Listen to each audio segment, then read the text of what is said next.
I got my Necronomicon right here in honor of Sam Raimi, and we're going to talk about Marvel's first horror film. Let's get into it.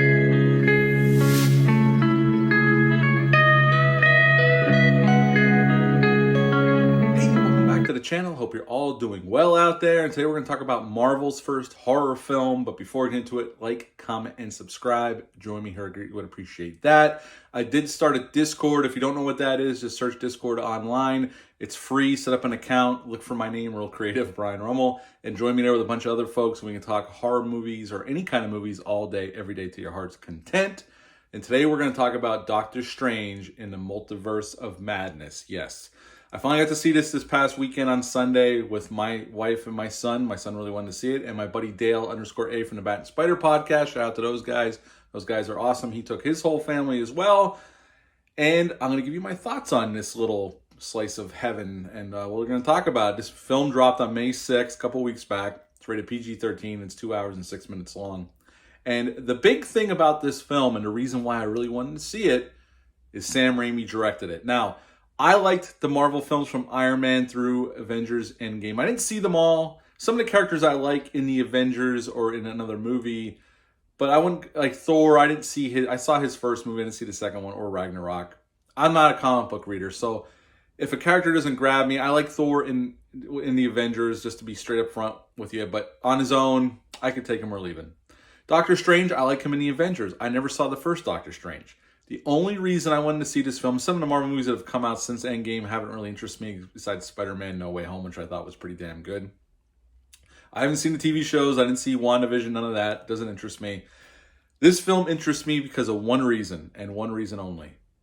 Sam Raimi. And we're going to talk about it right now.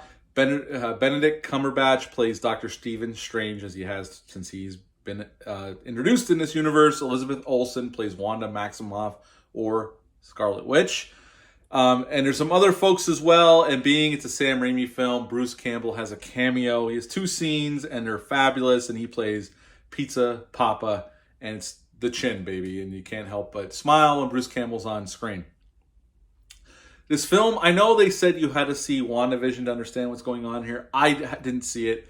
I wasn't lost here. I think they give you enough that you get caught up pretty quick of where she's coming from and why she is the way she is in this film. So I didn't need to see WandaVision, but I could see how it might have helped with some of the nuances of her character. But I totally got what we were going for here. It didn't matter to me that I didn't see that show.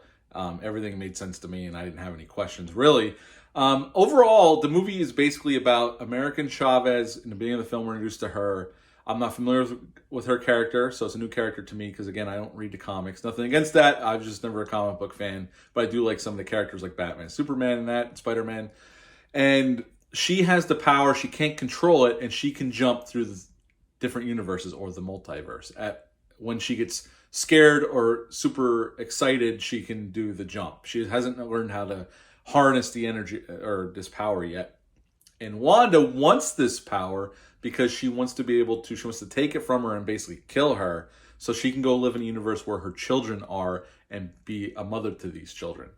And right away we find out that she's went full Scarlet Witch and she's willing to kill anybody she has to get to this girl, take her powers, and be able to do what she wants to do. But there's a danger in that she could be able to control all the multiverses, and Doctor Strange is trying to stop her, along with Wong as well as in on this. And Wanda kills a bunch of people. They actually do a good job of actually showing you her complete power and how bad she actually can be. I know we realize through the Avengers movies and other films how powerful she really is, but in this film, she tears through people at will pretty much, and I thought that was a pretty cool way to go. Doctor Strange is great here. We're introduced to the Illuminati here. We get some cameos. We get Reed Richards, played by John Krasinski. Patrick Stewart makes a cameo as Dr. Charles Xavier here as well, which was cool to see him in this film.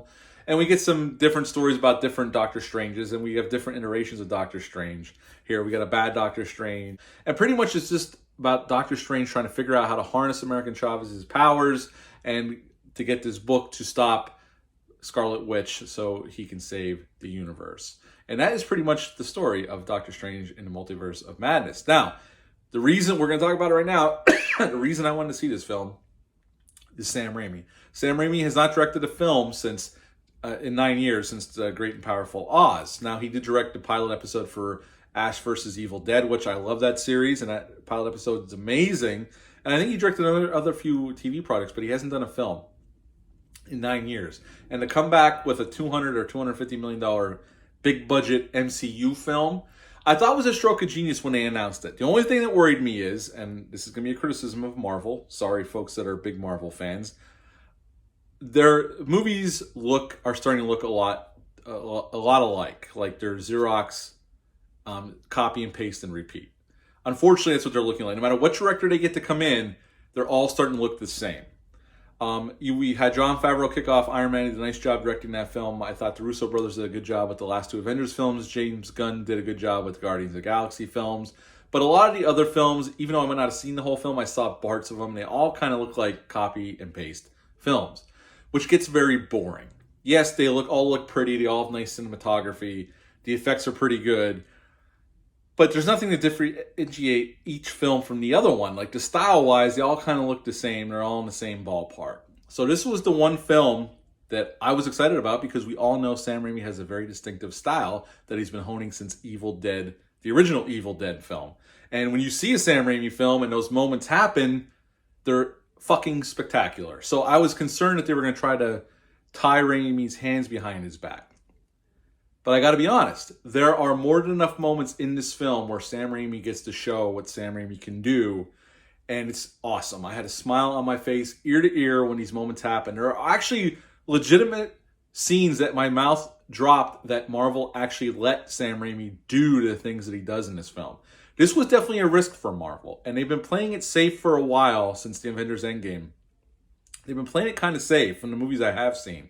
Now, Spider-Man No Way Home I've loved, but they've been playing it pretty safe. And this was definitely a risk, going horror. And there is definitely elements of horror here. It's not a bloodbath. It's not overly gory. There is some blood. We get to see Stephen Strange as a zombie. And that zombie makeup's pretty badass. And I got to say this right now. When it happened, me and Dale, we sat next to each other, looked at each other. And I leaned over and said, does that makeup kind of look like Darkman in some spots? And he agreed with me. And I don't know if we were just fanboying out, but it was really well done makeup. And I thought it had hints of Darkman in it, Liam Neeson's character from Sam Raimi's Darkman. But when the horror elements happen, it goes full Sam Raimi. The tilted camera, the crash zooms, the smash cuts, the crazy and zany camera angles that only Sam Raimi can give us. And it's fucking awesome. I had a smile on my face when they happened. I'm like, yes, they actually let Sam Raimi do what Sam Raimi does. And those scenes are entertaining and so well shot and well composed that I was in it to win it, man. And the action's well shot, as you would expect. I mean, this is Sam Raimi did the original Spider-Man trilogy, so he's no stranger to big budget action films, and you can see what's going on. Although I will say, when they go through the multiverse, there's a lot of cool imagery here, but even I had a hard time taking it all in. I'm going to have to see this again and probably pause, because there's one scene where they're skipping through the multiverse. I could have swore I saw skeletons from Army of Darkness there. I don't know if I was just hoping that's what it was, but it's only on screen for a second. I'm like, is that Army? And it was gone. So when I see it again, I'm going to have to pause it there and make sure I'm seeing what I'm actually seeing. I can gush over Sam Raimi all day. He does a really nice job with this film, and he definitely gets his moments to shine. And I was surprised that Marvel let him take this where it goes in some spots. I could see some kids having a problem watching this film.